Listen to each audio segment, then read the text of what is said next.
si es para tomar beneficios de una posición. Eso es lo que vamos a ver hoy, un poco el formato de cómo creo yo que podéis desarrollar este tipo de tecnología y que con el uso cada uno adaptará un poco a la manera que mejor se adapte a cómo es. Pero en el concepto básico es que las cosas no son blanco o negro, sino que hay grises. Y debéis de ser capaces de adaptar lo que estáis percibiendo en el mercado al volumen de la posición que tenéis y a los distintos puntos de confianza que os da acceso a cargar o descargar una idea de trading. Rolando, como comentaba hace un momento, la idea es que sí, que esta presentación, si no la cuelgan, yo la enviaré sin falta este fin de semana y que tengáis acceso a ella sin problema, ¿vale? No le he dado ningún formato especial, evidentemente lo que me importa es el mensaje, no el aspecto, y lo voy a intentar hacer lo más práctico posible. Voy a enfocarlo sobre un ejercicio en el IBEX, pero si luego alguien tiene interés en verlo en algún otro activo, pues para eso está la plataforma de XStation y ahí podemos hacer las prácticas que queráis. Por empezar ya, la idea inicial es cómo se produce la toma de decisiones cuando hacemos trading. Lo primero que pasa es que analizamos el mercado cada uno a su manera, con sus técnicas, sus osciladores, sus divergencias, sus tendencias, sus soportes, formaciones gráficas, porcentajes de Fibonacci, el Elliott Wave. Cada uno utiliza una batería de información con la que se siente cómodo, ¿vale? Y todo el mundo hace esto con un único objetivo, que es determinar dónde hay oportunidades de inversión. Pueden ser compras, ventas, pueden ser trading relativo, comprando un mercado y vendiendo otro, pero lo cierto es que buscamos oportunidades para ganar dinero. Una vez tengo la idea de lo que quiero hacer, llega el segundo punto. El segundo punto habla sobre en qué zonas quiero aprovechar esas oportunidades de inversión, dónde veo que hay más probabilidades de acertar. Como sabéis ya, aquellos que me seguís hace tiempo, las zonas reflejan áreas amplias, no siempre es un nivel. Es un error, bajo mi punto de vista, considerar que un soporte es un punto concreto. Un soporte es una zona, es un área donde los compradores se hacen fuertes, ven clara la oportunidad de entrar al mercado y eso hace que el volumen de compras supere el de la venta y en un momento dado haga que el mercado rebote. Por tanto, necesito localizar esas zonas donde quiero abrir las posiciones y aquellas zonas donde las quiero cerrar también. Una vez tengo la idea de inversión y la zona donde quiero implementarla, tengo que planear la operación. ¿En qué consiste hacer un planning de una operación? Esta es la famosa ficha que me habéis oído hablar muchas veces alguno de vosotros ya. Necesito coger un papel, imprimir un gráfico y empezar a argumentar cuál es la razón por la cual creo que tengo una oportunidad de invertir y ganar dinero. Los argumentos pueden ser muy variados, pueden ser fundamentales, pueden ser macro, pueden ser de valoración, pueden ser técnicos. En la parte que me veis analizar a mí, ya sabéis que el peso mayoritario se lo doy evidentemente al aspecto técnico, aunque me gusta mucho entender qué está pasando desde el punto de vista fundamental y macro. Pero yo baso mis decisiones principalmente en la parte técnica. ¿Cuál es realmente la suma de argumentos para comprar el IBEX, por ejemplo? Yo me pongo aquí. Vamos a irnos al gráfico del IBEX para que podamos analizarlo. Y si me pongo en este gráfico, digo, vale, ¿cuáles son los argumentos que acompañan a una situación positiva en el IBEX? Dices, bueno, pues evidentemente, vamos a hacer un zoom para que me deje quitar esta orden que ha saltado. Dame un segundín a ver si consigo ajustarlo. Vale.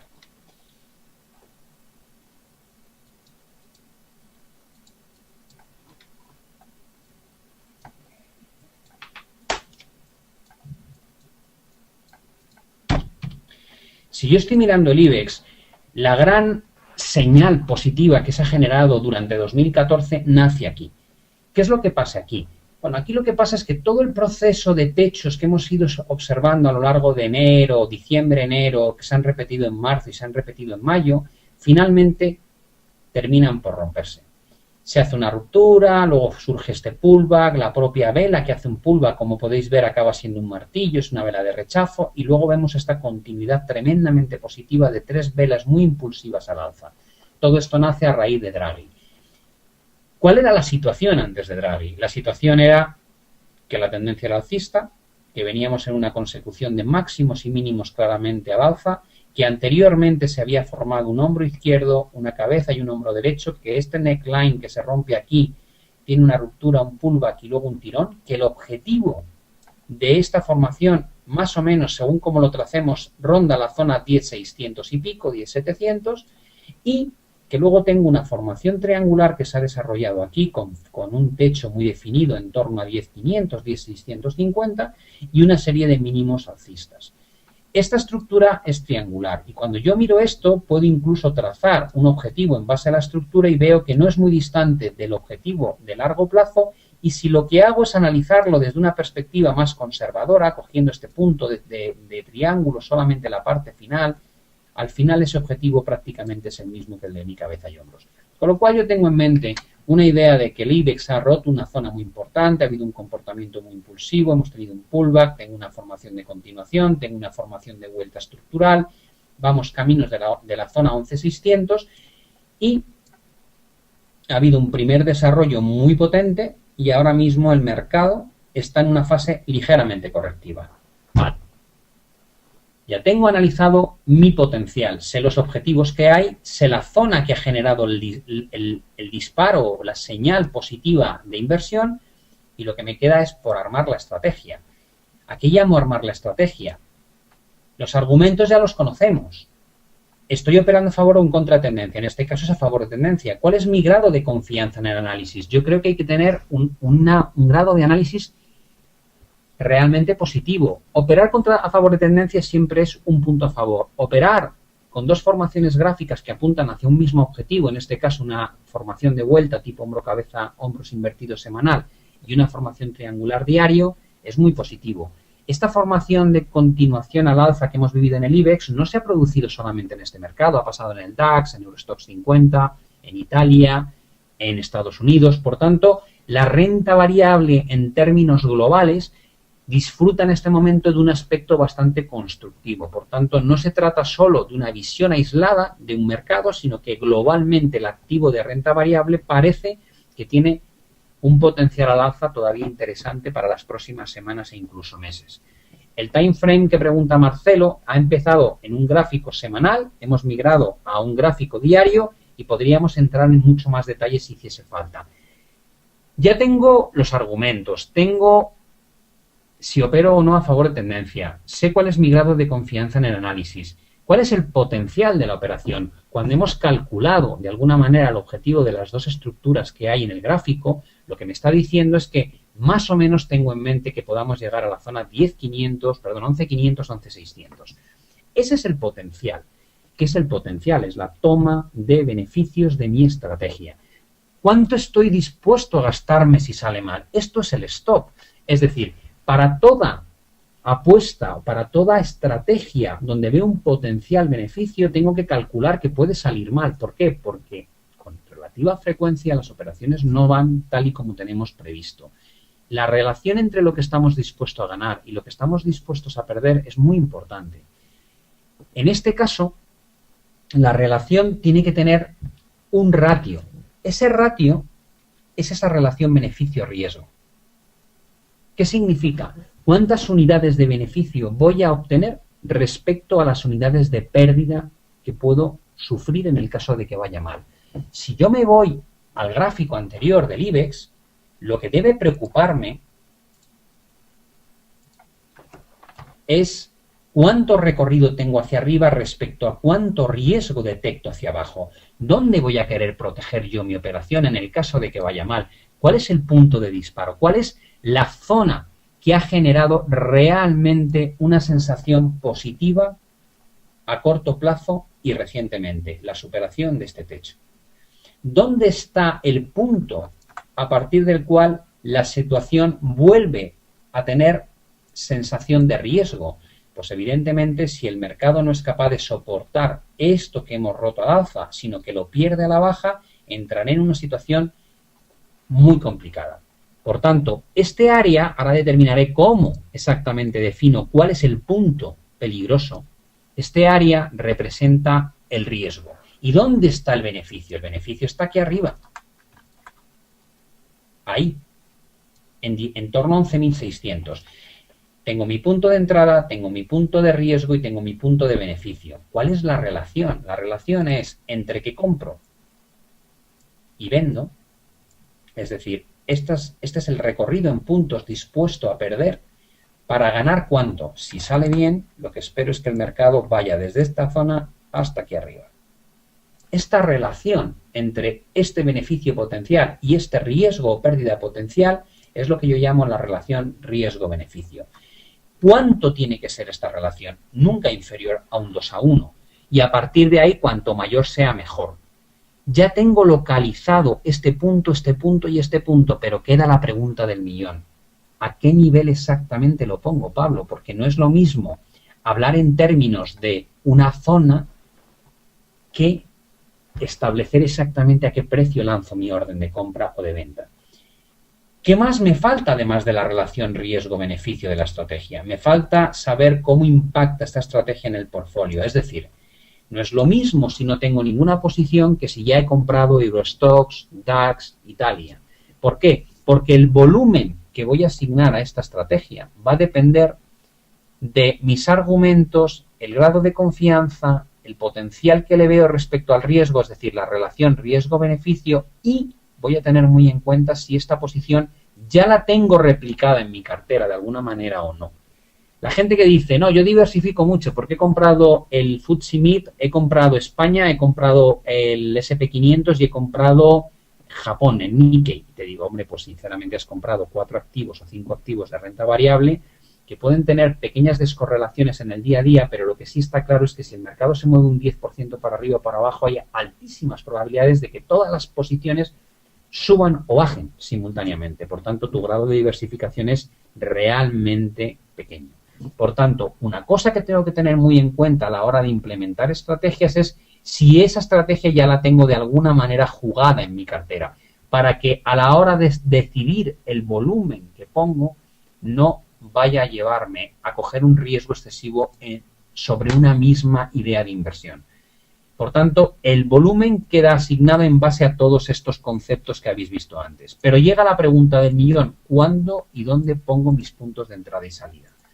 Este es el IBEX que estábamos viendo hace un momento. El mercado ya se ha escapado y cuando llega aquí arriba yo detecto simple y llanamente que estamos en la parte alta de la estructura alcista. ¿Eso qué quiere decir?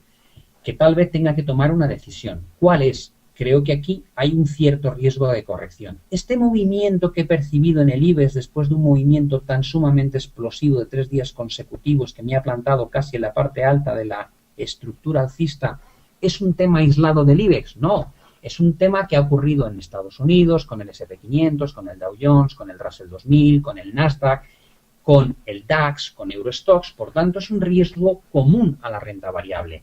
Y la pregunta del millón es, oye, pero no estoy en el objetivo definitivo.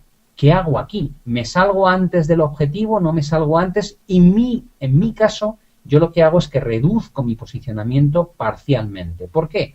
Porque realmente lo que estoy buscando ahora mismo es que si el mercado hace una corrección a esta zona, y ahora explicaré por qué creo que es la zona buena, este movimiento que me va a costar dinero porque realmente sigo largo de renta variable, aunque he expuesto mucho menos que antes, este movimiento, en lugar de convertirse en un martirio, porque lo que veo es que mi cuenta de resultados minora, lo voy a ver como una gran decisión de reducir riesgo que he hecho aquí, y esto es una oportunidad de volver a poner riesgo. Voy a convertir un movimiento adverso contra la cartera que todavía tengo en un sentimiento positivo de qué bien lo he hecho reduciendo aquí, porque el mercado igual me da la opción de comprarlo en un área que es mucho más segura. La pregunta es, ¿y si no corrige, qué pasa? ¿Te has equivocado? No, no me he equivocado. Si no corrige, todavía me queda la mitad de la posición que tengo en renta variable. Y si el mercado va directamente hasta arriba, lo que habré hecho es coger en un primer tirón muy fuerte beneficio parcial y el resto lo voy a mantener hasta arriba. Esto es lo que yo llamo, o lo que se suele llamar muchas veces en el mercado, un win-win. Win-win en inglés es ganar o ganar. Es decir, es llevar la situación a una percepción psicológica de que lo que has hecho, pase lo que pase, probablemente te va a aportar cierta satisfacción. ¿Es cierto que es mejor que hubiésemos llegado hasta arriba del todo con toda la posición? Sí, claro que es mejor, pero el riesgo que entraña es muy alto. Y yo no pretendo que cuando el mercado caiga aquí, después de haber estado ganando 700 puntos con la compra que he realizado en este nivel, de repente me encuentre con que no tengo nada de beneficio de lo que ya tenía. Porque cuando llego aquí, después de haber perdido todo lo que ganaba, la sensación que me surge aquí es: ¿cómo es posible que no me haya dado cuenta que aquí había que haber reducido o quitado la posición completamente? Y aquí lo que voy a estar realmente es controlando que el mercado no rompa las líneas de color morado para ejecutar un stop. Me voy a convertir en un perseguidor de posibles ventas aquí abajo en lugar de un perseguidor de posibles compras.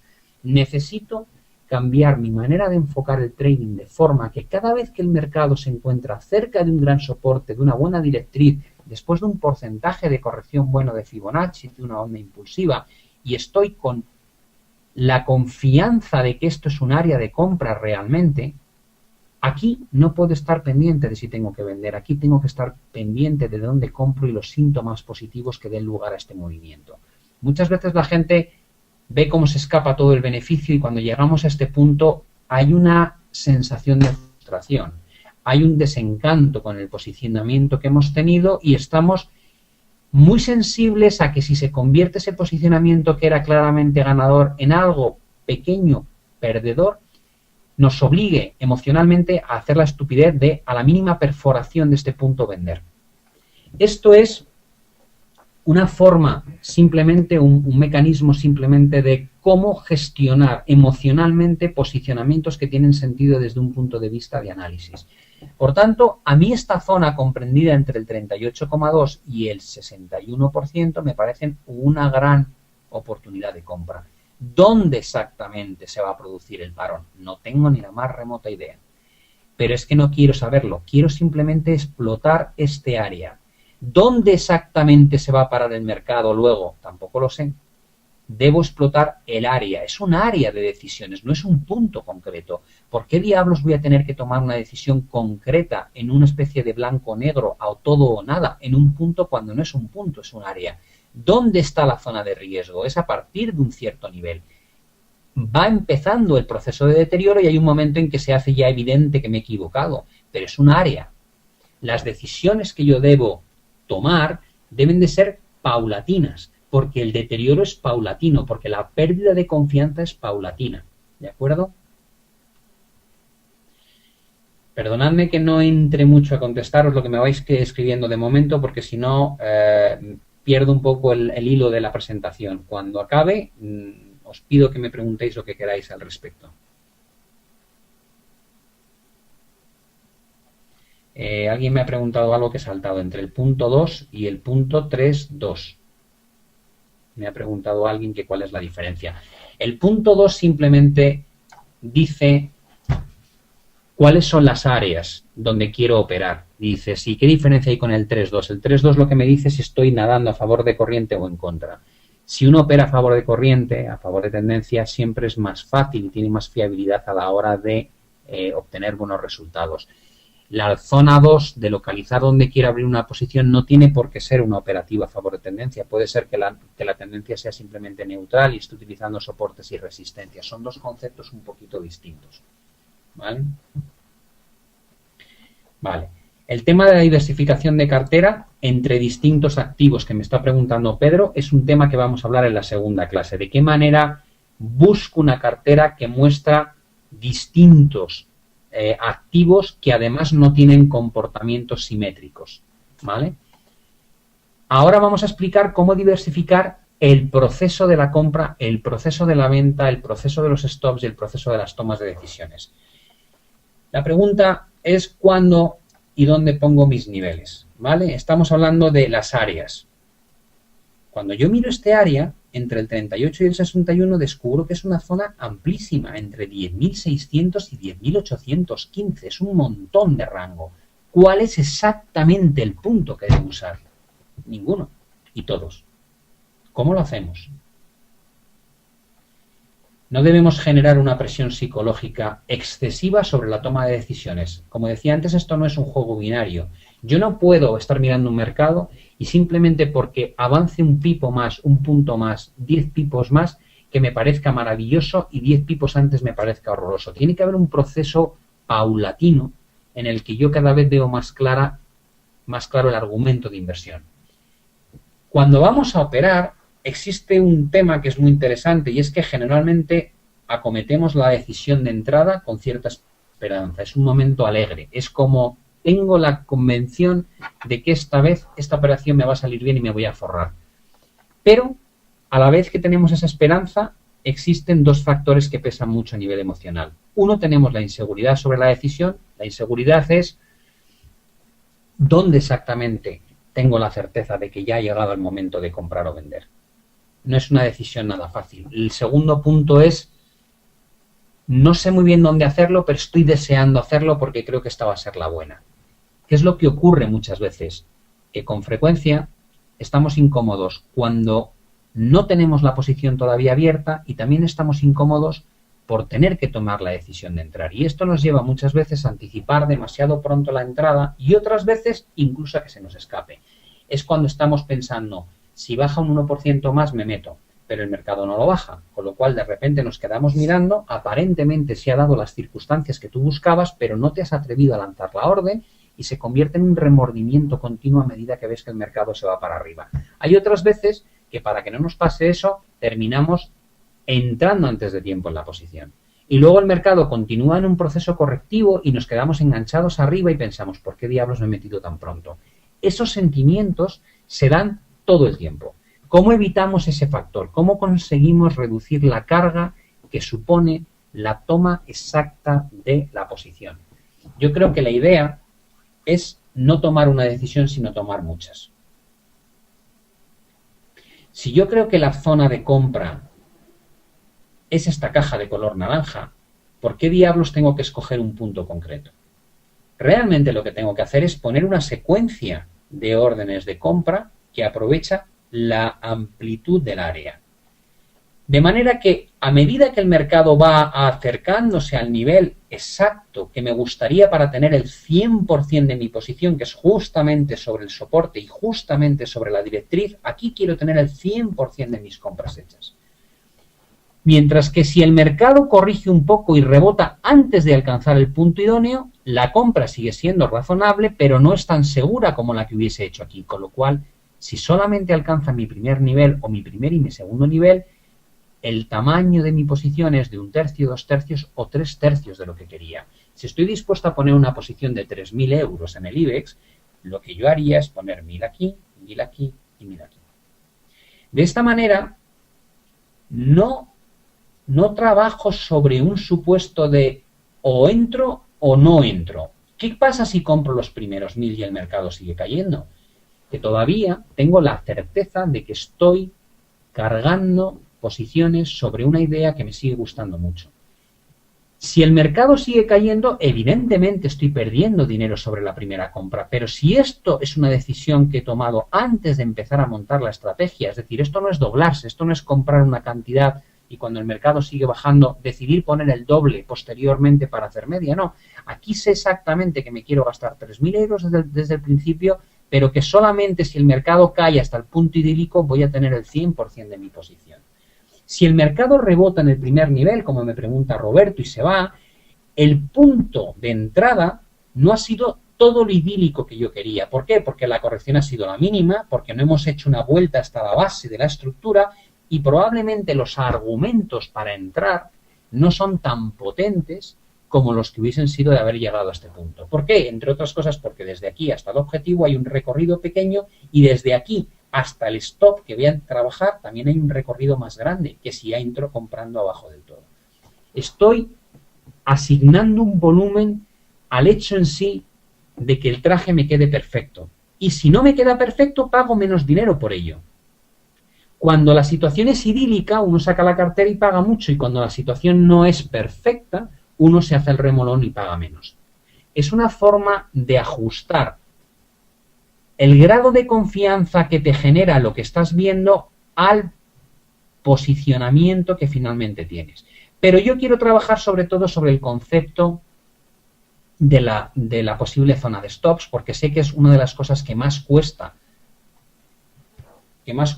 desde un punto de vista de alguien que empieza. ¿Qué ocurre si el mercado no hace lo que yo tengo en mente, sino que hace lo que tengo pintado en color rosa?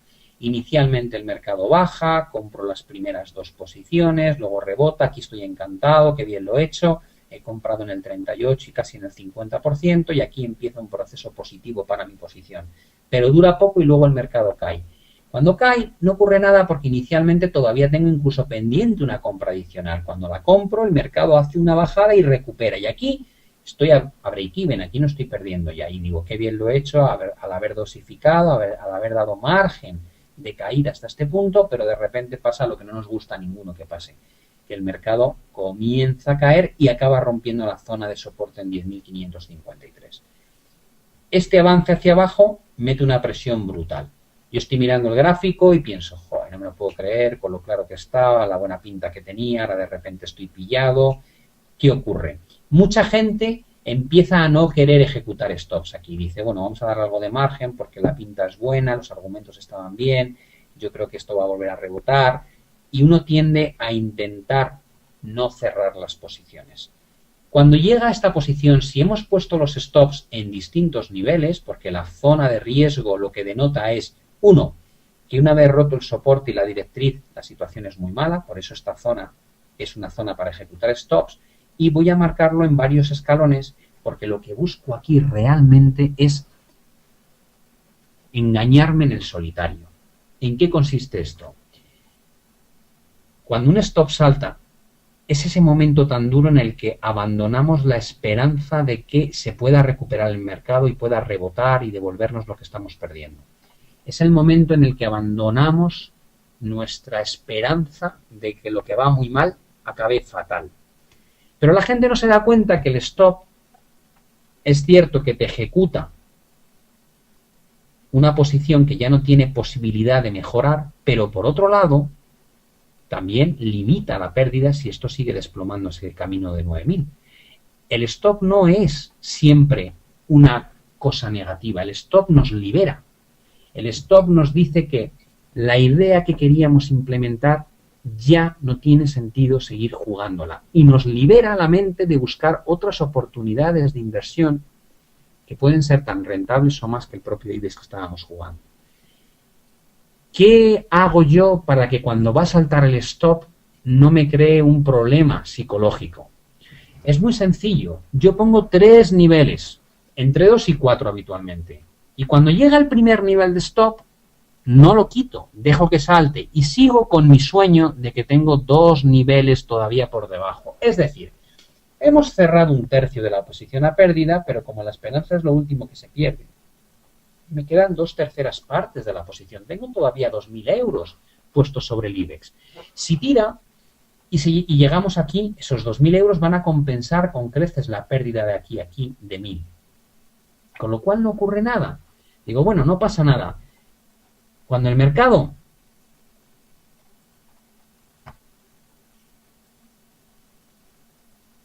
dejadme que lo explique en este punto y vuelvo luego a la foto del hombrecillo. Cuando el mercado alcanza el nivel 1, aquí se ha producido la pérdida primera, ¿de acuerdo? Pero todavía tengo la esperanza de que pase esto, con lo cual el hecho de mantener 2/3 de la posición abierta me da cierta tranquilidad. Claro que no me gusta el quitarme una posición a pérdida de 1.000 euros, pero la esperanza de que 2/3 partes de la posición todavía puedan generar beneficio más que suficiente para compensar la pérdida hace que no sea tan reticente a la hora de cerrar mi primera parte en stop. Si en lugar de esto el mercado hace esto, salta mi segundo stop. Y dices, bueno, en el caso de que salte el stop a 10.291, entonces no me digas que tienes todavía un sentimiento positivo, porque ya te has pegado un galletazo en 2.000 euros de los 3.000 que tenías. Digo, sí. ¿Qué es lo que ocurre aquí? Aquí ocurre algo muy curioso, y es que me queda parte de la estrategia, con lo cual sigo teniendo ese pedazo de esperanza de que esa subida luego a niveles de 11.600 mantenga parte de la posición inicial y me subsane de los errores de los stop losses de las 2 primeras ejecuciones. Y ocurre algo muy curioso, que cuando estamos a 10.270 aquí, miro este nivel, que antes era el horror, y digo, hombre, casi quité 100 puntos por encima los primeros 1.000. No estuvo tan mal. No tuve mala decisión a la hora de cerrar una parte tan arriba. porque habría perdido mucho más de haber esperado hasta aquí para cerrar todo. Se junta la idea de que todavía tengo algo de posición con la idea de que la primera decisión que me ha generado una pérdida fue una decisión acertada. Y si finalmente el mercado llega abajo del todo, lo que necesito tener es una sensación constructiva. ¿Cómo consigo una sensación constructiva? Cuando a 10.232 salta mis últimos 1.000 euros de posición en el IBEX, lo que realmente quiero pensar es, menos mal que a 10.366 quité el primer tercio, que está exactamente a 133 puntos de distancia, es decir, a un porcentaje bastante alto de aquí. Este mecanismo de dividir la toma de decisiones genera un sentimiento enfrentado entre lo que no nos gusta de un stop loss y la esperanza que todavía nos queda para parte de la posición de que pueda mejorar. Ese sentimiento encontrado es el que hay que buscar sistemáticamente en el trading, porque lo que no podemos permitirnos es de alguna manera ser víctimas de los errores y dejar que la parte psicológica del trading nos lleve a una percepción de fracaso continuo o desesperación. Hay muchas veces que la gente me dice, es que no quiero ejecutar el stop porque tengo la sensación que va a tocar mi nivel y se va a ir para arriba. Y te digo, no entiendo.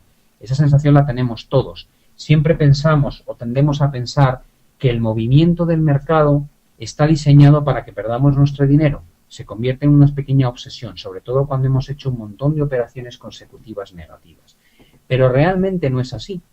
Los niveles de stop están pensados para que una vez nuestros argumentos por los cuales hemos montado la estrategia se van al traste, y en este caso se van al traste cuando se rompe la directriz alcista y cuando se rompe la zona de soporte estructural, nos liberen de una posición que al principio tenía sentido, pero que posteriormente ha acabado siendo una muy mala decisión. Esto es la forma en la que cuidamos nuestra cartera, nuestro patrimonio. Es la única manera que tenemos de gestionar una situación que no preveíamos que se convirtiese en adversa, pero que finalmente, por la razón que sea, ha ocurrido. Y no hay que pensar en términos del stop, es el nivel más bajo de mercado antes de rebotar, no. El stop es un punto donde se invalida una visión y hace que nuestros argumentos flaqueen. Y cuando los argumentos sobre los cuales hemos montado una estrategia dejan de existir, no tiene ningún sentido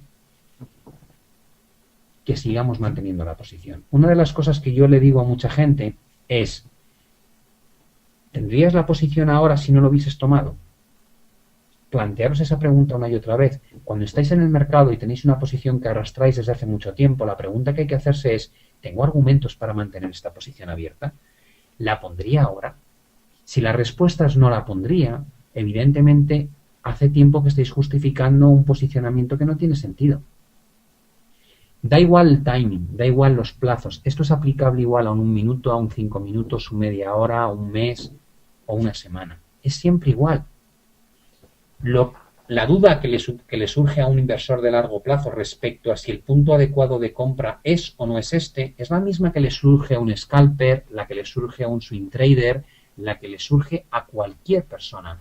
Al final, en un momento dado, cuando yo estoy en mi plataforma,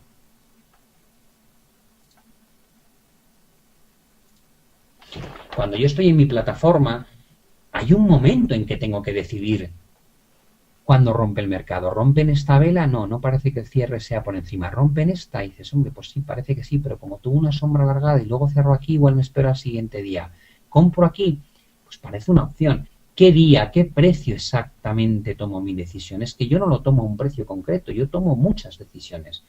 Es decir, cuando decido entrar en el mercado, lo que hago es marcar muchos niveles distintos de entrada. A medida que el mercado va avanzando y va entrando claramente por encima de esta zona, se va consolidando mi visión de que esto es una ruptura válida. Y eso hace que me sienta cómodo cargando posición en el proceso de ruptura. Cuando el mercado corrige, me ocurre exactamente igual. ¿Dónde está el punto exacto? ¿Cómo voy a saberlo a priori? No lo sé. Voy a definir un área donde creo que la probabilidad de éxito de mi compra es claramente favorable al posicionamiento y voy a establecer un área por debajo de la directriz, por debajo del soporte donde quiero ir reduciendo riesgo. ¿Por qué? Porque aquí ya no tengo ninguno de mis argumentos de compra, ni la formación triangular, ni el soporte, ni la directriz de largo plazo alcista. Me he quedado sin muchos de los componentes que he utilizado para justificar mi operación táctica. Una frase que se suele decir mucho es: una operación a medio plazo es una operación que a corto plazo ha ido mal.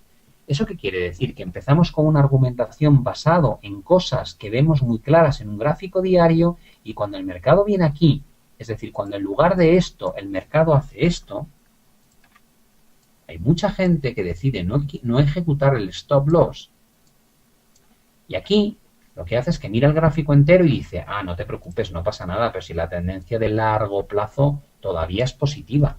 Y te digo: sí, eso es verdad. Digo: ¿pero qué estás utilizando para comprar? ¿La estructura de largo plazo, este canal entre la línea azul y la línea verde? Sí, sí, esa. Digo: entonces, ¿qué haces comprando aquí? Deberías estar buscando compras aquí, ¿no? Lo que estás haciendo es cambiar los argumentos. Has pasado de una visión táctica de recorrido ahí arriba basado en esta estructura larga y sobre todo en la formación triangular, la ruptura de los máximos de 2014 y el apoyo en la directriz principal.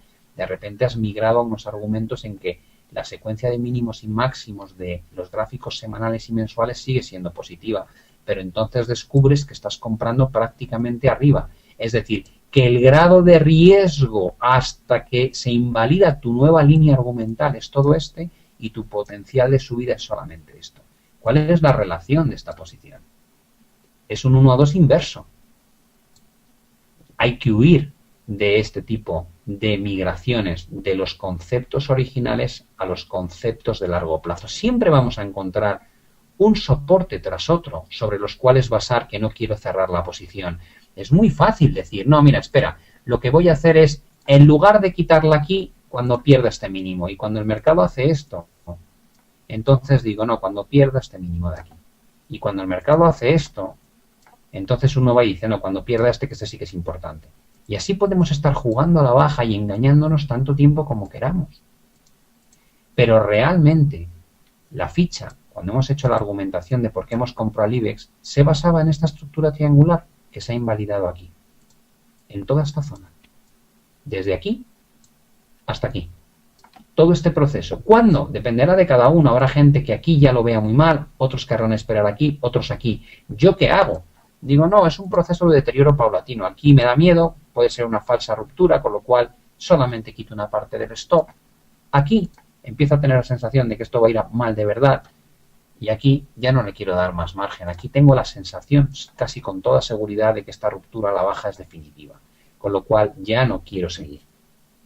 Este proceso de diversificación de los puntos de entrada y salida es vital para que no cuestionéis vuestro análisis de salida. Es muy importante. Vamos a hacer algunos ejercicios sobre mercado real de cómo buscar niveles de entrada y salida para todas las posiciones. ¿Cuál es la ventaja cuando diversificamos de esta forma?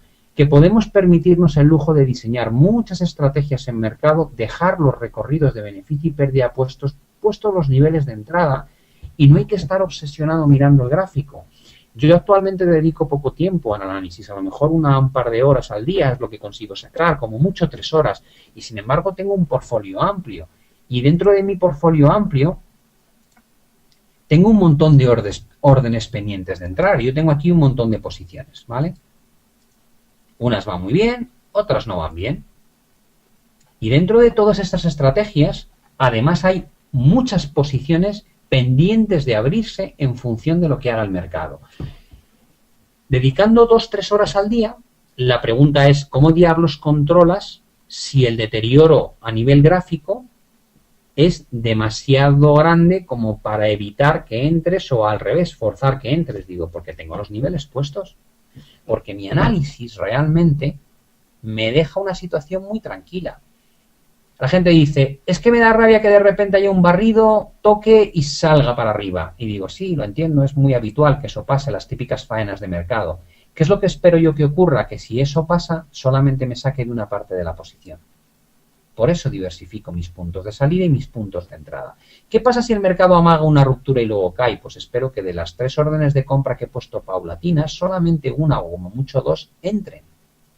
Con lo cual minoro el factor de la mala suerte en el momento de entrar. Puede ser que el spike, puede ser realmente que esto haga así y luego ya tire para arriba y se vaya. Digo, hombre, claro que puede ser, pero si realmente el mercado hace esto, no debería estar muy enfadado, porque esta perforación es suficientemente grande, estamos hablando de caer 200 y pico puntos por debajo de la zona crítica. Esto es una faena que nos hace el mercado con frecuencia, pero es una faena que justifica, bajo mi punto de vista, claramente el haber cerrado la operación completamente.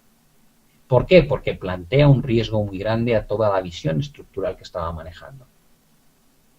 Entonces, intentad diversificar los puntos de entrada como mínimo entre 2 niveles de compra y 2 niveles de venta y 2 niveles de stops. Yo creo que lo mejor es tener entre 2 y 4, dependiendo del tamaño de la posición.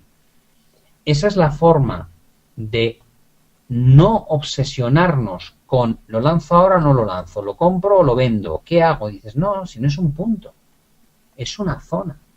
Tú ganas confianza poco a poco.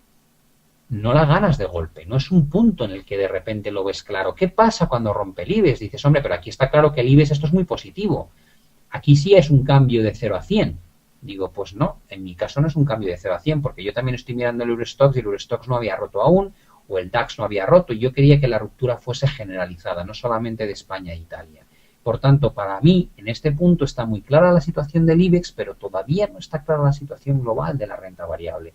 Es un poco más tarde cuando el resto de los índices acompañan en la ruptura al IBEX. Y en ese momento sí tengo la certeza, o creo tener la certeza, de que el escenario de subida tiene una probabilidad mucho mayor. ¿Vale? Entonces, vamos a ver algunas posiciones y vemos algunos análisis. La gente dice, bueno, entonces, ¿cómo gestionamos? Vamos a ver si tengo por aquí, alguien me pregunta, ¿cómo gestionamos el euro contra australiano? Dices, vale, vamos a verlo. El euro contra australiano, yo creo que lo tengo por aquí. Estas son posiciones que yo tengo, ¿vale? Vale. Aquí. Yo el euro contra australiano, este es el concepto. Dices, vale, estas son las posiciones reales, las ventas, los stocks y las tomas de beneficio. Dices, vale, ¿cómo nace este análisis? Tendencia alcista a favor del euro hasta aquí. Habría que remontarse a un gráfico de largo plazo. Vamos a poner muy rápidamente un semanal para que entendáis todo el proceso. El gráfico semanal, ¿qué dice? Que nos hemos acercado a una zona tremendamente importante de soporte antiguo, compuesta por todos estos mínimos, y cuando el mercado llega ahí, después de haber hecho 1, 2, 3, 4 y 5, se produce un rechazo. Y dices, vale, ya estoy en una zona que es muy relevante a nivel gráfico. Y dices, sí, claro, es muy relevante, no solamente porque sea un techo, es muy relevante porque además de todo el proceso bajista previo, hemos corregido entre el 38 y el 50%, lo cual denota que hemos vuelto en un movimiento claramente alcista, pero contrario a la tendencia principal, a un punto muy relevante de resistencia. Con lo cual aquí el riesgo de una posible vuelta después de 5 tramos al alza de Elliott, encontrándonos en un techo y después de una corrección de un 38-50% es muy alto. ¿Es suficiente para tomar una decisión? Yo creo que todavía no. Pero ¿qué ocurre a posteriori en un gráfico diario?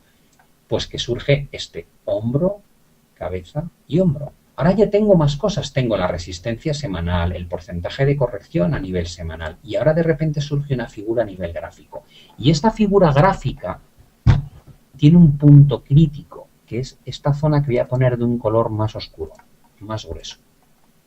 ¿Y esto por qué es tan crítico? Porque esto es lo que define el neckline o línea clavicular de la estructura de vuelta. ¿Eso qué significa? Que cuando rompa estas líneas verdes hacia abajo, hay una alta probabilidad de que el mercado recorra este movimiento a la baja, que es la altura desde la directriz que une los hombros, esta de aquí, y la máxima de la cabeza, esa, la línea vertical rosa.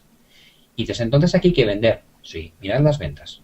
2 ventas. Y dices, hombre, ¿y por qué pones solo 2 y no pones más? Dices, porque jugué esta idea en el euro contra australiano, en una idea para mí de fortaleza del australiano. Y la he jugado en euro australiano, en libra australiano, en dólar australiano y recientemente neozelandés australiano. Entonces, no quería cargar demasiado en este ejercicio, pero aún así puse 2 ventas.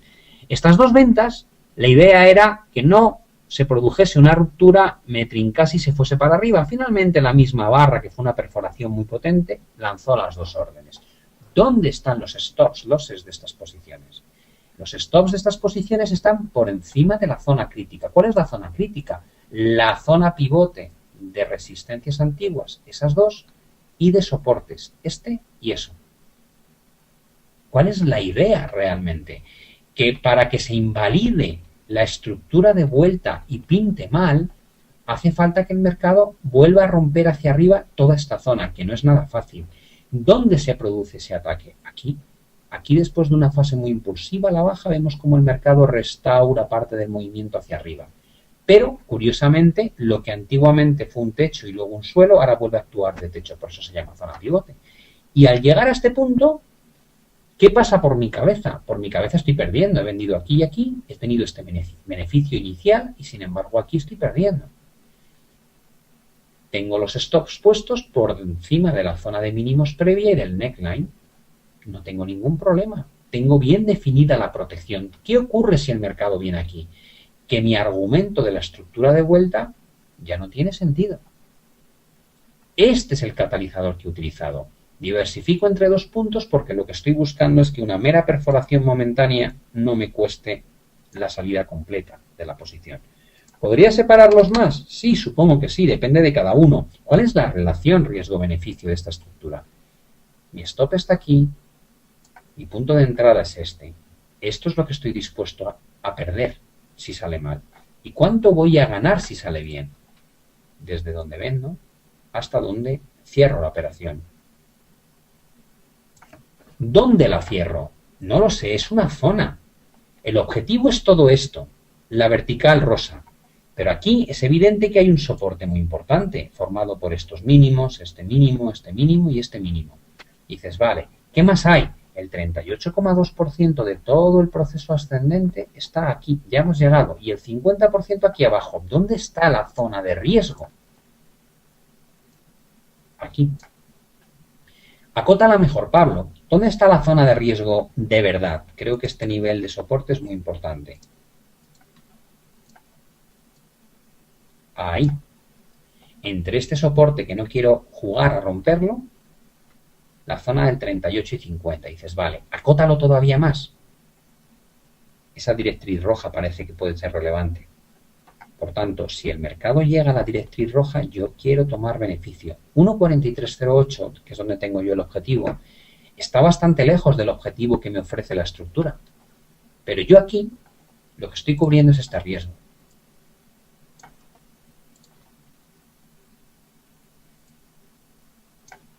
Porque si pasa esto y no he cerrado la totalidad de la posición, quiero ver esto como una posibilidad de reabrir posiciones cortas. Es decir, si eso ocurre, no quiero estar lamentándome de qué lástima no haber cogido beneficio. No, lo que quiero es estar pendiente de esta zona de soporte que ha roto a la baja y que ha permitido formar una especie de triángulo bajista y por donde pasa la directriz que une los máximos decrecientes y ver esto como una posible operación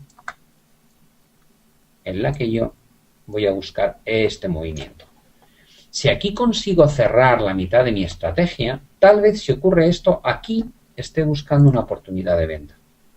Si aquí no cierro nada y rebota, lo que va a pasar cuando llegue el mercado aquí es que voy a estar obsesionado con controlar si finalmente rompe esta zona al alza.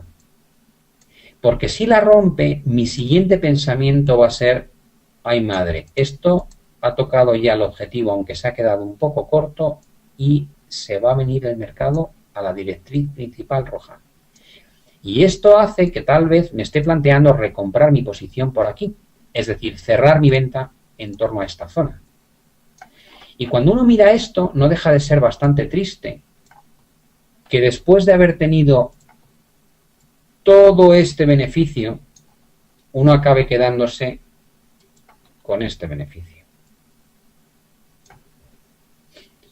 Entonces tengo que trabajar en la forma en que salgo de mis posiciones. Tengo que darle la misma importancia a la idea de trading, al volumen que aplico sobre la estrategia, al timing que decido para entrar, como al momento y la forma en la que debo ir saliendo de las posiciones. A esto se le dedica muy poco tiempo. Se le dedica muy poco tiempo porque en general mucha gente ni siquiera define dónde va a perder y dónde va a ganar el dinero. Simplemente nos gusta la idea, nos montamos y dejamos para más adelante la decisión de dónde concretamente vamos a quitar las cosas. Yo siempre digo que antes de entrar, mi percepción del mercado es relativamente objetiva. No tengo dinero jugándome, no tengo una obsesión porque pasen determinadas cosas, no tengo miedos, no tengo ansiedad, no tengo casi nada. Puedo mirar el gráfico, ver los pros y los contras, decidir dónde haría las cosas, valorar el riesgo por arriba y por abajo, ver los recorridos, ver los porcentajes, ver la secuencia de Elliott, ver un montón de cosas y llegar a una conclusión. Pero cuando este numerito de aquí maldito se pone en marcha, parte de mi atención sé que va a migrar aquí.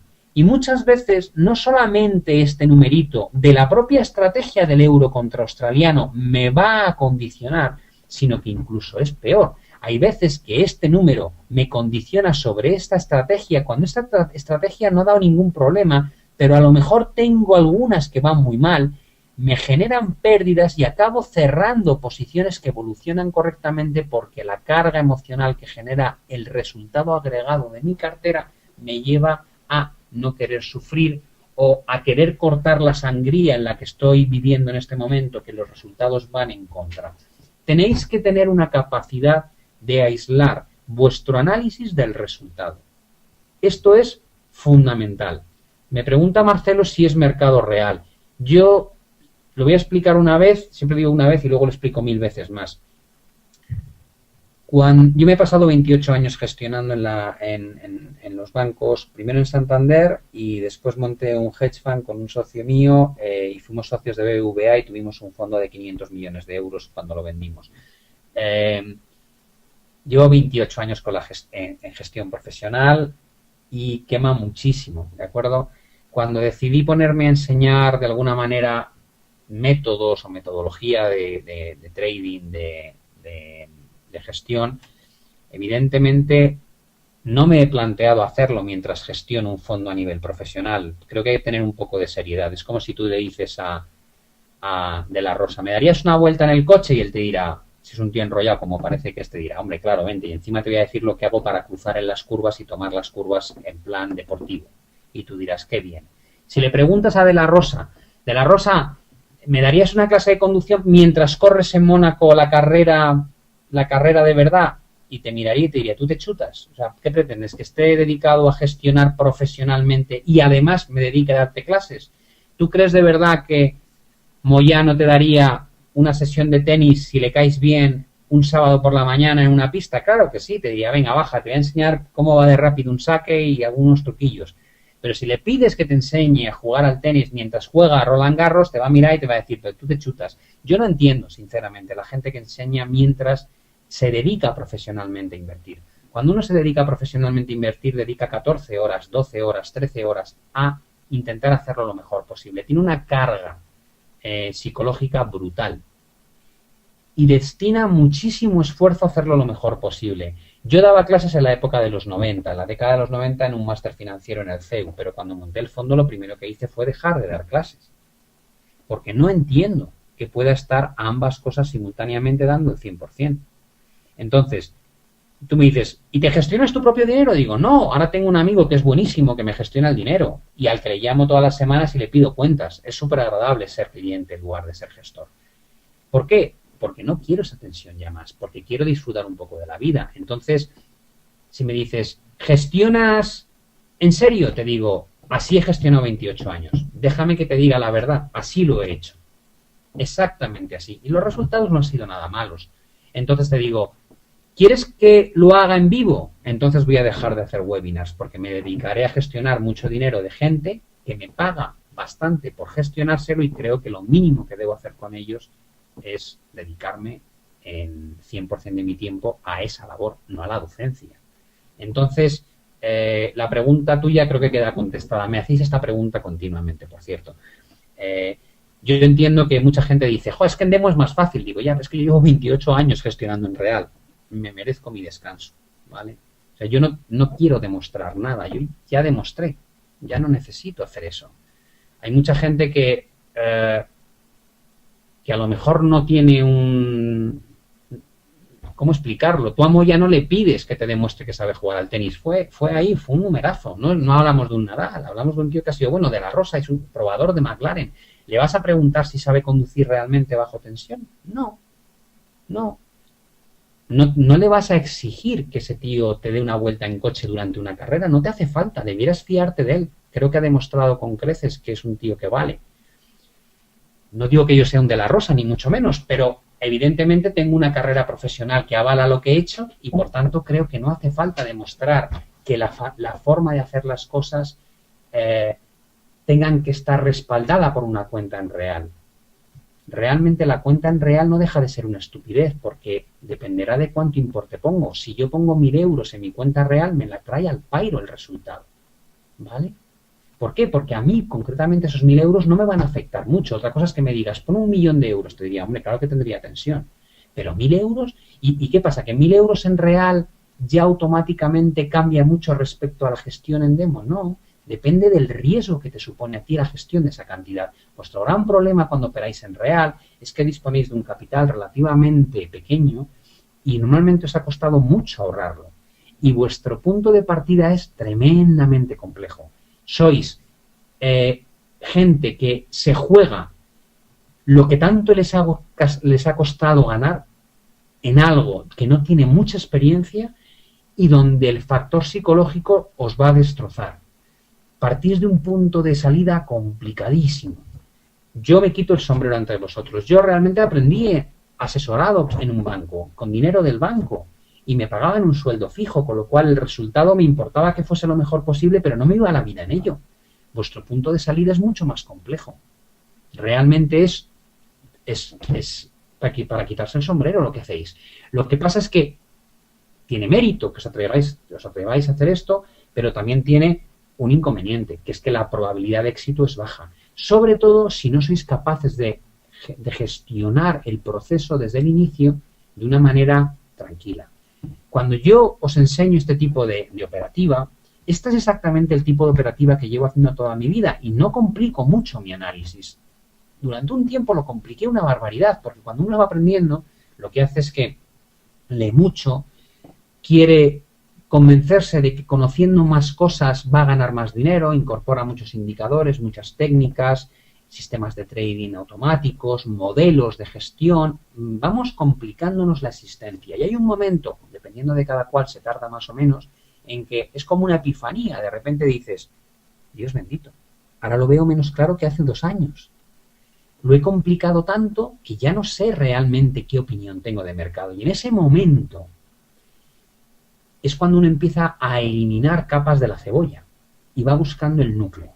El núcleo no es ni más ni menos que el concepto realmente importante del análisis. Necesito extraer unas conclusiones a base de hacer un análisis sencillo, sabiendo que lo que tengo delante es gente que aquí estaba muy confiada en la fortaleza del euro y aquí está muy confiada en la fortaleza del dólar australiano. Y necesito detectar este cambio de sentimiento. Y necesito encontrar el punto donde la probabilidad de unirme a ese cambio de sentimiento ofrece la mejor oportunidad, riesgo-beneficio. No es nada más que esto. ¿Cómo lo hacemos? Hay muchas técnicas, no todo el mundo utiliza las mismas. Yo utilizo análisis técnico e intento enseñaros cosas muy básicas. Hay muchas veces que veis que hago el análisis sin indicadores técnicos. Primero porque no hacen falta. Porque cuando conoces cómo funcionan los indicadores técnicos, más o menos sabes dónde se encuentran, aunque no los estés visualizando. Y en segundo lugar, porque cuando trato con gente, como sois vosotros, un colectivo donde creo que el conocimiento puede ser más o menos avanzado, pero estáis en la fase inicial, creo que la labor principal que yo tengo que transmitiros es: no hace falta complicar esto para conseguir un resultado de trading mínimamente razonable.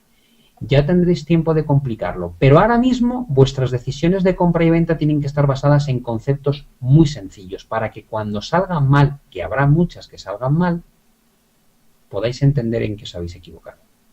Si lo complicáis mucho, si metéis medias móviles y osciladores, yo os digo de antemano, pues cuando tengas la señal de corte de la media móvil tendrás los osciladores sobrevendidos y no vas a saber muy bien cuál manda más. Y cuando veas que la media móvil va actuando de resistencia, tendrás a lo mejor una divergencia en el RSI abajo y a ver a qué le das prioridad. No os obsesionéis con cargar indicadores, con cargar conceptos sobre el gráfico.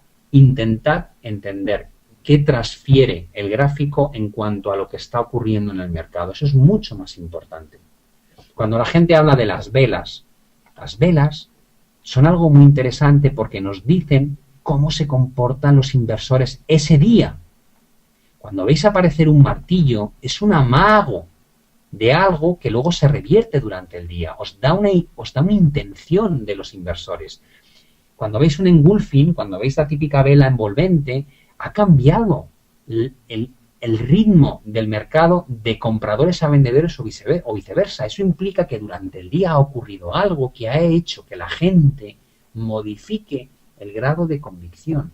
Una vela muy alargada es un convencimiento masivo de los inversores por hacer una cosa. Un gap es una persecución por parte de los inversores de un escenario hasta el punto de que parte del recorrido del precio no se opera. Todo tiene un significado y hay que aprender a leer ese significado. Es una especie de historia que nos cuentan los gráficos. No hace falta complicarlo mucho. Luego, cuando ya sabemos de manejar los osciladores, nos dan un grado de probabilidad de que lo que estamos viendo se vaya a producir antes o después. Nos da un montón de información extra. Pero realmente lo importante es entender qué estamos mirando. Yo muchas veces os digo, no pintéis nada, mirad el gráfico. ¿Qué veis? ¿Qué veis? Es que antes de esto, señores, aquí había una oportunidad buenísima. ¿Lo veis? Rango lateral enorme. Aquí. Ahí. ¿Cómo se resuelve? A la baja. ¿Cuál es el objetivo de la ruptura de un rango lateral? La proyección de la altura del rango lateral. Esta. Y cuando lo proyecto desde donde rompe, ¿a dónde me lleva? Al objetivo de abajo. Ahí. ¿Y aquí qué pasa? Al principio nada, luego se rompe la tendencia. Dices, bueno, vale, se rompe la tendencia y el mercado rebota y no llega arriba. No, pero cae. ¿Y esta caída cuánto representa? 50% del movimiento previo.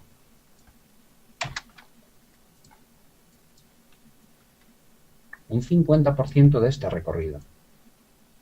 Ahí lo veis. Y de repente ataca otra vez, pero tampoco rompe y baja. Digo, sí, pero fíjate qué curioso que baja y va marcando mínimos crecientes. Y luego hace un ataque ahí profundo, pero no consolida la ruptura de esta zona tan importante de resistencia. Y corrige fuerte. Y esta corrección vuelve a apoyarse en el mínimo previo. Y de repente empieza a subir. Y ahora de repente aparece un hombro, una cabeza y un hombro. ¿De dónde se rompe? Aquí. ¿Y cuál es el objetivo de esta estructura? Este.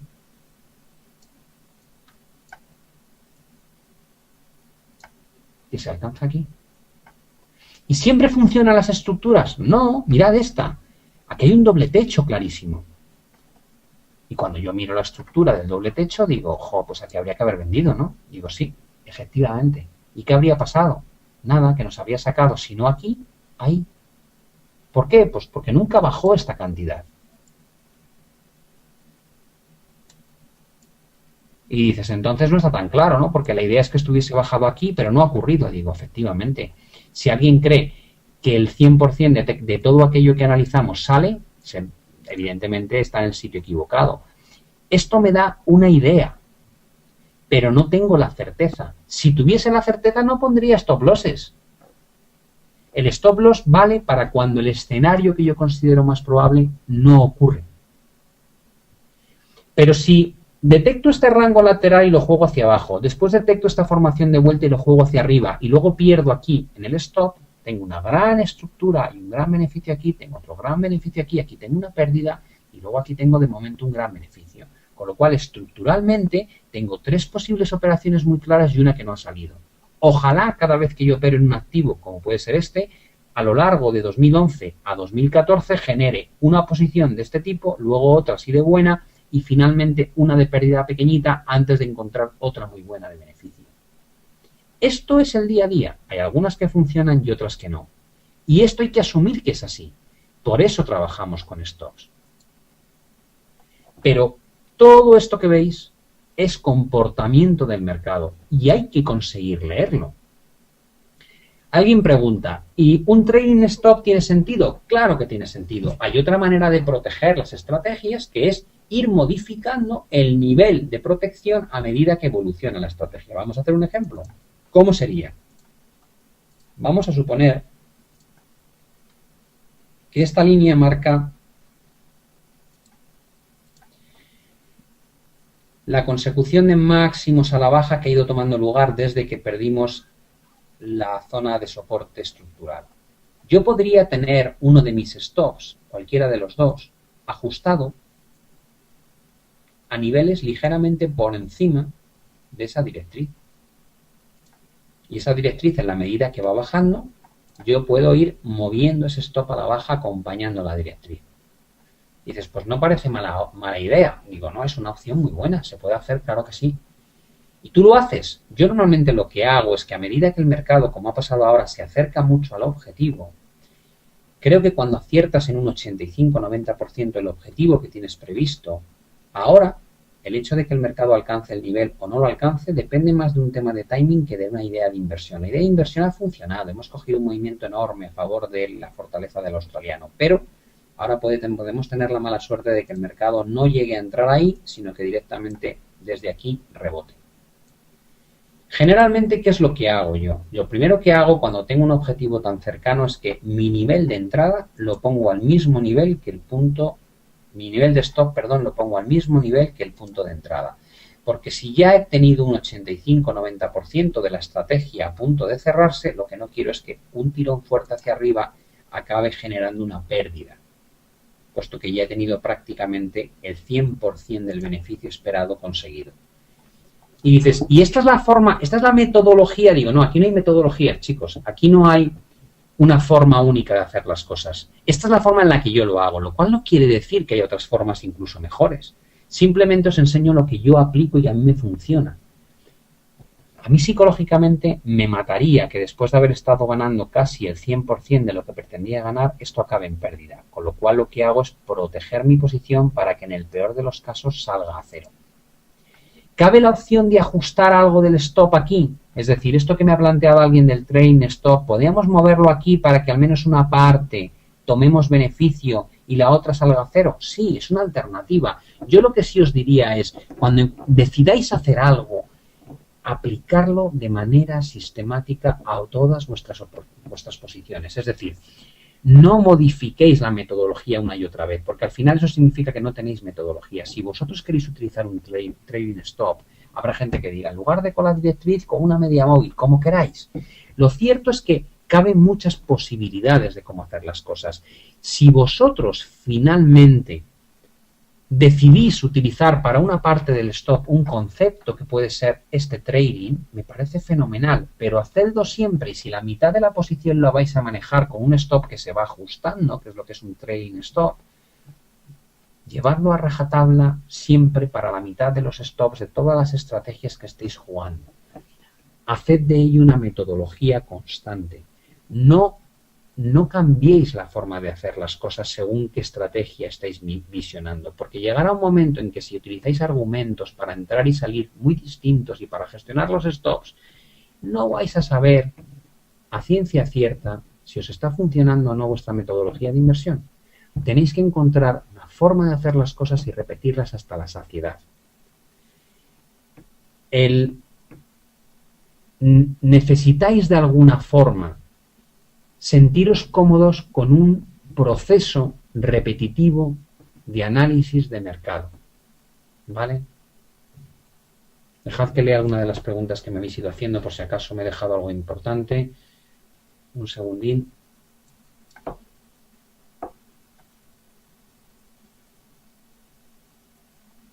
si alguien ha dicho que tanto si operas en demo como en real te lo tienes que tomar en serio. Evidentemente, yo cuando un amigo me dice, oye, ¿cómo está el mercado? Lo estudio como si fuese invertir yo, porque me parece poco serio darle una recomendación, aunque yo no voy a poner mi dinero, darle una recomendación sin dejarme la piel en mi análisis para que sea lo más efectivo posible. O sea que estoy de acuerdo contigo, no depende del dinero que pones, es un tema de profesionalidad. Cuando entonces las cosas intentas hacerlas lo mejor posible siempre. Creo que es la forma en la que uno debiera enfrentarse a los retos en todo en la vida, no solamente en el trading.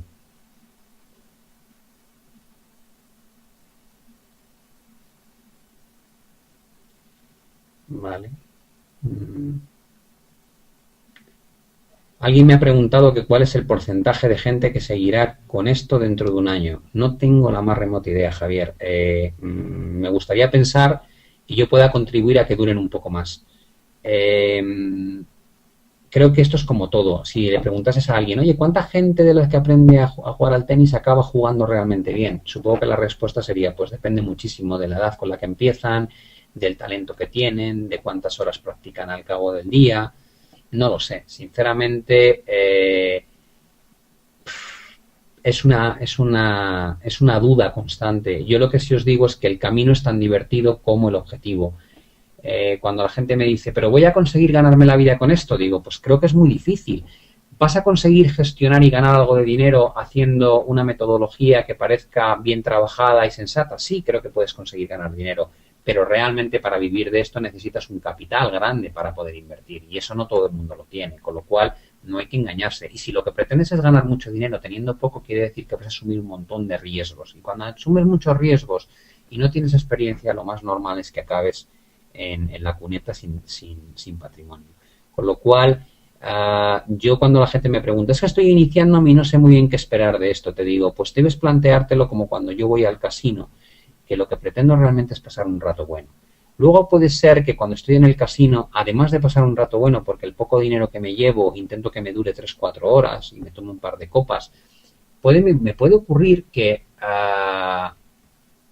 descubra que a lo mejor tengo algo de talento y tengo ganas de verdad aprender a jugar al póker. Y en ese momento me compro libros, visiono vídeos y hago de eso algo que es un hobby. Ya no se trata solamente de ir y perder dinero despacio, se trata de llegar a conseguir cierto nivel. Y con el tiempo y la prueba y el estudio, uno descubre que consigue cierto nivel y eso le permite entrar al mercado no yendo a perder sistemáticamente. Y con mucho tiempo de práctica, uno descubre que no solamente no pierde, sino que poco a poco va ganando más y más. Ese es el proceso de aprendizaje. Lo más que os puedo decir es, haced de esto, de este proceso, algo que os encante.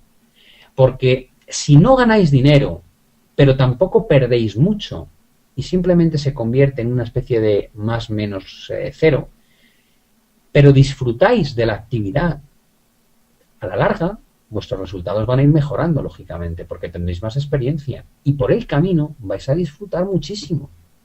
Esto es como el chiste aquel de lo de que os cuento muchas veces, de me encanta jugar al póker y perder dinero. Y el amigo dice, será ganar dinero. Y dice, es que eso debe ser la leche. Pues esto es igual.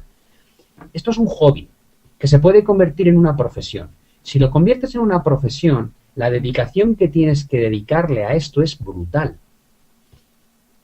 No todo el mundo dispone de esa capacidad de dedicar el día completo a hacer trading, ni el día completo a estudiar. Y, sobre todo, no tenéis muchos centros de formación como los que tuve yo en su momento para aprender de gente que ya sabe y con dinero prácticamente ilimitado para equivocarme una y otra vez. Entonces vosotros realmente os encontráis en una situación compleja y debéis asimilar que es una situación compleja y debéis plantearos que es que esto os apasiona lo suficiente como para que aunque los retornos que obtengáis durante los primeros años no sean buenos o no sean realmente buenos, no importa, porque la satisfacción que os da el intentarlo os compensa el sacrificio y los resultados que no son todo lo buenos que pensabais. Si estáis con esa mentalidad, yo creo que a la larga os vais a sorprender de lo gratificante que puede ser este tipo de actividad. Ahora, aquellos que planteáis en cuestión de un año poder vivir de esto, os digo, no estáis teniendo un planteamiento optimista, estáis teniendo un planteamiento irreal. A mí no se me ocurre contratar a mi profesor de guitarra y decirle que dentro de un año quiero ganarme la vida tocando la guitarra. Me miraría y dice, ¿tú en qué mundo vives, tío? No, no es posible. Y dices, hombre, puede ser que sea el Mozart de la guitarra. Y te dices, sí, hombre, si tienes un talento natural, igual en un año ya despuntas y nos quedamos todos sorprendidos, pero eso es uno entre un millón. Entonces, no penséis que podéis entrar a un mercado donde no habéis hecho nunca nada y en unos meses o en unos pocos años sentiros profesionales. Es muy difícil que eso ocurra. Pero no en el trading, en cualquier cosa que queréis hacer. Entonces, ganar consistentemente es un trabajo, ¿vale? Es un trabajo sobre el que tenéis que volcar cantidad de esfuerzo. Lo único que garantiza que a la larga salgáis exitosos es si de ese esfuerzo de aprender disfrutáis mucho. Si disfrutáis mucho haciéndolo, no os va a suponer una carga excesiva y vais a poder estar mucho tiempo trabajando en esto y a la larga vais a aprender. ¿Vale?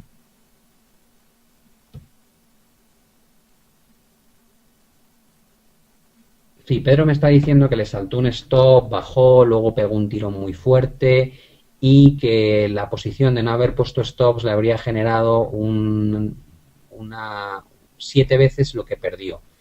Digo, sí, eso es cierto. ¿Sabes la cantidad de gente que yo conozco que en las grandes crisis, por ejemplo en la de .com o en la financiera o en la de... Parece que las crisis ocurren cada 20 años, pero no. Tuvimos una en el 2001 al 2003, tuvimos una en 2007 al 2009, tuvimos luego la periférica en 2010 a 2012. Vivimos salpicados de crisis, ¿vale? Yo sabes la cantidad de gente que conozco que todavía mantiene posiciones completamente absurdas simplemente porque no encontraron el momento de vender. La diferencia es que si tú tomas una posición, te salta el stop y luego vuela al mercado, da mucha rabia. Yo lo sé porque a mí me ha pasado.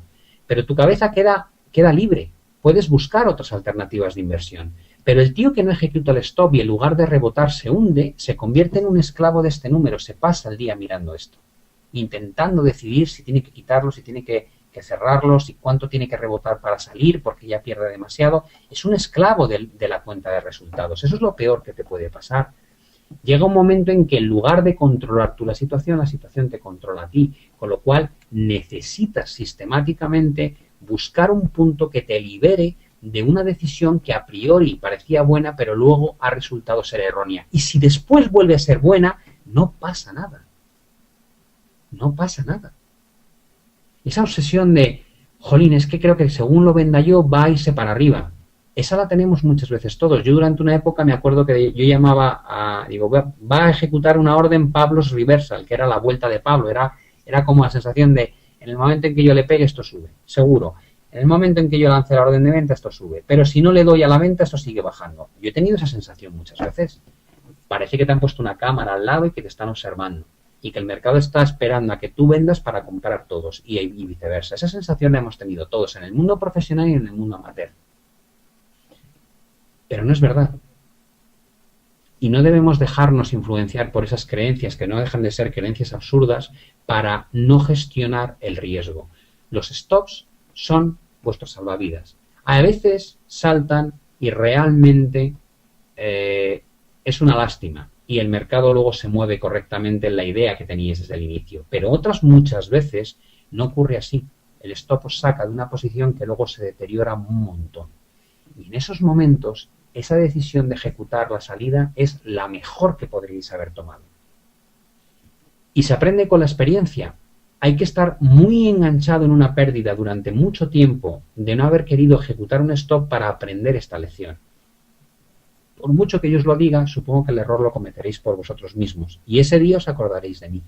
Y dirás, jo, qué razón tenía este tío. No paga nada el no ejecutar los stops por la posibilidad de que el mercado luego rebote y haya ganado dinero.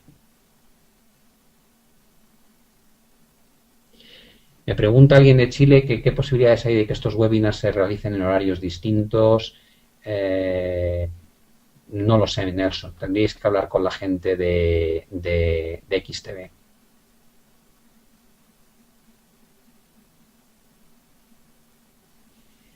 Libros sobre trading, me pregunta alguien. Yo realmente sobre trading he leído poco, es decir, he leído mucho sobre análisis técnico, pero sobre temas de trading, casi todo lo que he vivido lo he vivido en mi propia carne.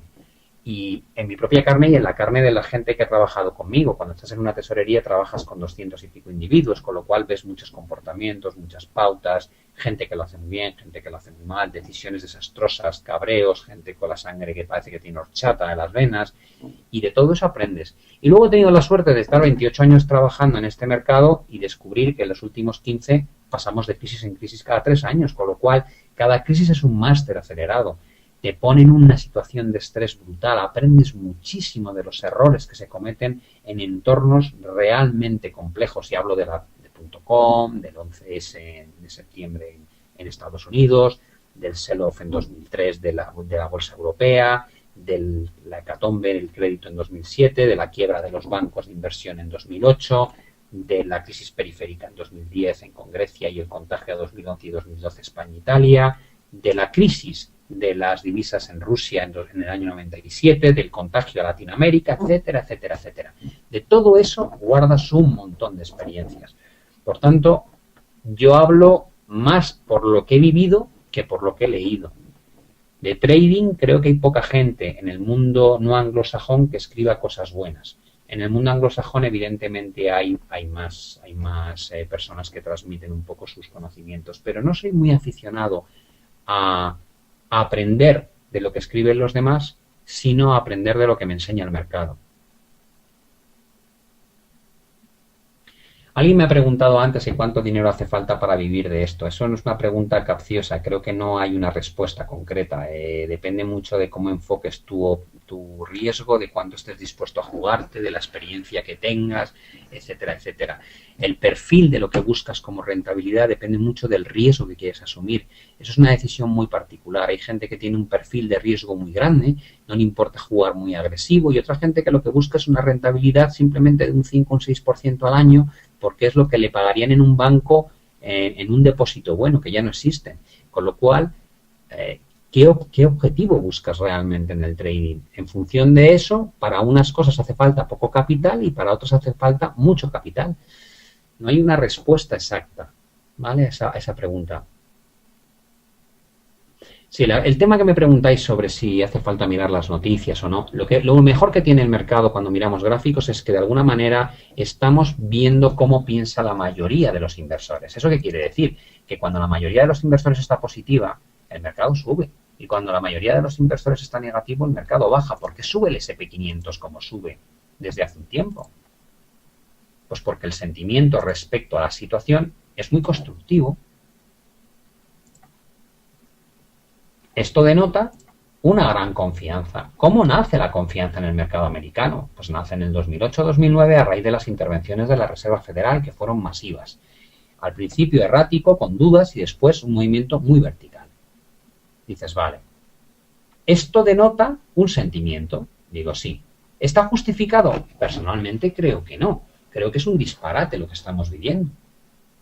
¿Por qué? Pues porque la situación macroeconómica dista mucho de estar bien y estamos en máximos históricos. ¿Quiere eso decir que hay que vender? Hombre, aquí sí, aquí yo descargué posición porque veo este riesgo. Pero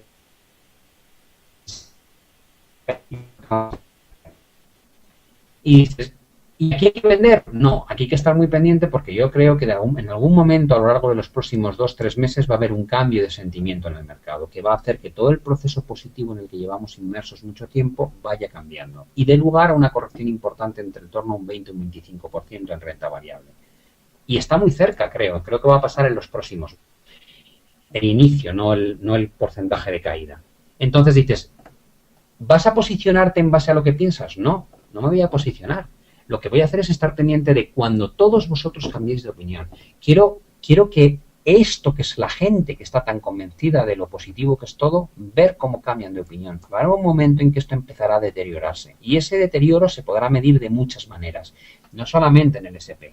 En el S&P, en el posicionamiento sectorial, en el relativo entre el S&P 500 y el Russell 2000, en lo que haga la volatilidad. Hay un montón de indicaciones. Y ese proceso será muy interesante. Y cuando ya dé por concluido que el proceso ha hecho que la mayoría de los que están ahora mismo positivos empiezan a estar cautos o preocupados, llegará el momento de empezar a implementar posiciones de venta. Ese es el proceso que espero ver. Pero no voy a intentar jugar mi manera de pensar contra el mercado. ¿De qué me vale tener razón ahora? Hubo mucha gente que tuvo razón en el año 98 sobre la valoración de las compañías.com, pero realmente el desplome vino en el año 2000 y por el camino del 98 al 2000 las .com multiplicaron por 2. Entonces no vale con tener razón si el mercado no te la da. Hay que esperar a que el mercado te confirme que la visión que tú tienes se está produciendo. Cuando miramos los gráficos, la ventaja es que toda la información disponible está realmente recogida e interpretada por el conjunto de gente que opera aquí.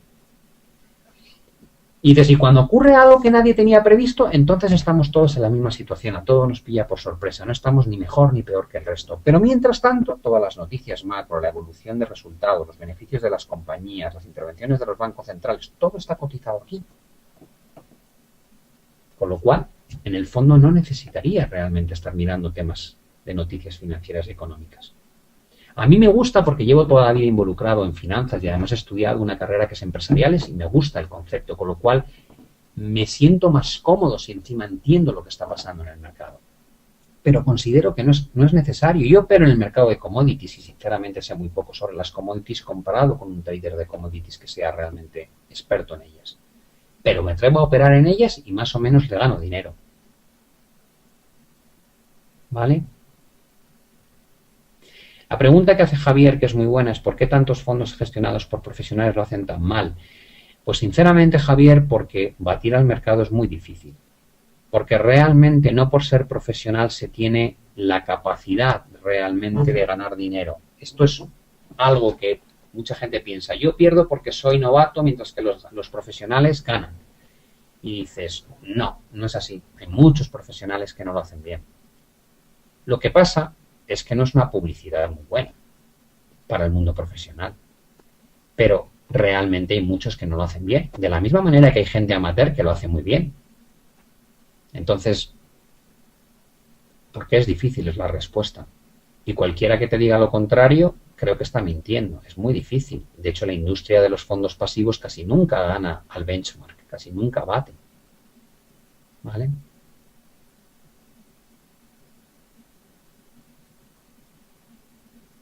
Todas las crisis, como pregunta César, todas son oportunidades, independientemente del producto en el que invertimos.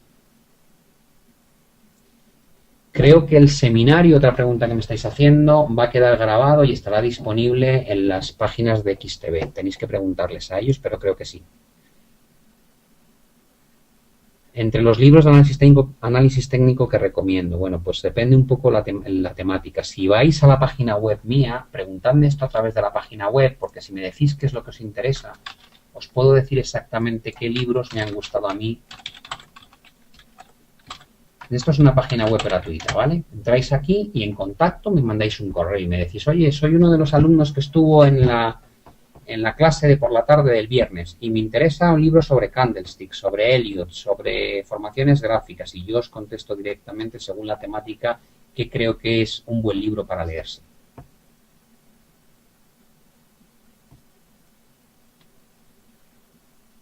Los CFDs, alguien me pregunta, ¿son una buena alternativa para alguien con poco capital? Vosotros debéis decidir el dinero que queréis invertir, pero debéis plantearos que no os va a ir bien al principio. Por tanto, el dinero que os jugáis tiene que ser muy pequeño. Es cierto que si tienes poco capital es una tentación buscar apalancamiento para poder manejar un nominal mayor, pero tiene muchísimo riesgo, no debéis entrar a ese juego. Debéis gestionar posiciones con la percepción de que la suma de lo que hagáis va a generar un retorno negativo y por tanto tenéis que dosificar lo poco que tenéis para que dure mucho tiempo y os dé plazo para aprender, ¿vale?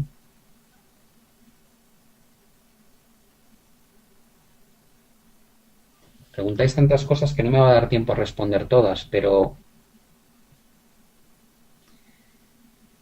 alguien me pregunta cómo encontrar un fondo decente. Pues me gustaría saberlo a mí también. Yo me lo gestiono a alguien que conozco de toda la vida, pero no creas que es tan fácil encontrarte cómodo cuando inviertes en un fondo por ahí. A mí me gusta mucho el concepto de los hedge funds, sobre todo por la alineación de intereses que hay entre el gestor y el inversor. Es decir, me gusta que el patrimonio del gestor esté metido en el fondo igual que yo, porque entonces sé que se está jugando realmente todo. y creo que entonces se deja la piel en hacerlo lo mejor posible. Mientras que los gestores que no les va nada entre si va bien el fondo o no, desconfío mucho.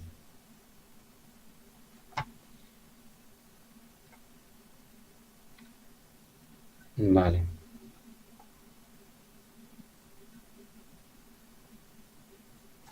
Vale, pues más o menos estaba leyendo a toda velocidad todo lo que me habéis escrito, a ver si había alguna pregunta que faltase por responder. De verdad que intento responder casi todos los mails que me mandáis. Si me los afináis un poco aquí, porque aquí preguntáis muy rápido un montón de cosas sobre libros o sobre conceptos de trading, y entre leerlo y contestarlo me como el temario. Entonces, prefiero que de alguna manera lo enfoquéis, me digáis, oye, mira, me pasa esto, busco esto, y en la medida en que pueda, que no siempre tengo la respuesta, evidentemente, os intentaré contestar para asesoraros un poco hacia dónde podéis tirar para solventar vuestras dudas. ¿Vale? Bueno, pues como os digo siempre, muchísimas gracias por la paciencia, por conectaros un viernes tan tarde, que sé que es uno de los momentos peores de la semana y que muchos estaréis deseando ir a ver el fútbol que empieza dentro de poco. Así que nada, agradeceros como siempre vuestra atención y el interés que mostráis. Os deseo muchísima suerte de verdad en la aventura del trading en la que estáis entrando. Tomáoslo con mucha calma, no es fácil. Si os va mal, pensad que a todos nos ha ido mal al principio, que aquí no hay atajos, ni hay trucos, ni hay fórmulas mágicas, ni combinaciones de indicadores que sean garantía de nada. Es un trabajo de mucho esfuerzo, repetirlo una y otra vez, dedicar mucho tiempo, y poco a poco surgirán, como en todas las cosas, las mejoras, ¿vale? Si además vais bien asesorados, pues acortáis un poco el proceso de aprendizaje, pero nada más, no hay realmente trucos para esto. Venga, pues disfrutad del fin de semana y muchísima suerte a aquellos que hacéis trading para la semana próxima. Un saludo a todos. Hasta la próxima.